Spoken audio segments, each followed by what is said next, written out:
ஒரு பெண் ஆசிரியையாக பள்ளி வளாகத்துக்குள் நுழைவது என்பது இனி ஒரு கனவாகவே போய்விடுமோ என்ற அச்சம் அனைத்து பெண் ஆசிரியர்கள் மத்தியிலும் இன்று நிகழ்ந்துள்ளது. இதுதான் உண்மை.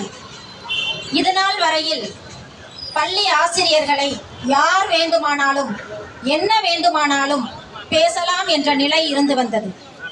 அதை நாங்கள் பல்வேறு கோரிக்கைகள் மூலமாகவும் போராட்டங்கள் மூலமாகவும் தெரிவித்த நிலையிலும் தமிழக அரசு அதை செவி சாய்க்காத நிலையில், அதை கருத்தில் கொள்ளாத நிலையில் இன்று அது ஒருபடி மேலே சென்று ஆசிரியர்களை பள்ளியில் யார் வேண்டுமானாலும் என்ன வேண்டுமானாலும் பேசலாம் என்ற நிலை வளர்ந்து யார் வேண்டுமானாலும் என்ன வேண்டுமானாலும் பண்ணலாம் என்ற நிலைக்கு தள்ளப்பட்டிருக்கிறோம். இது மிகவும் வருத்தத்திற்குரியது. ஆசிரியை ரமணி அவர்களின் படுகொலை வன்முறையின் உச்சம். இதை இன்னும் தொடராமல் இருக்க வேண்டும்.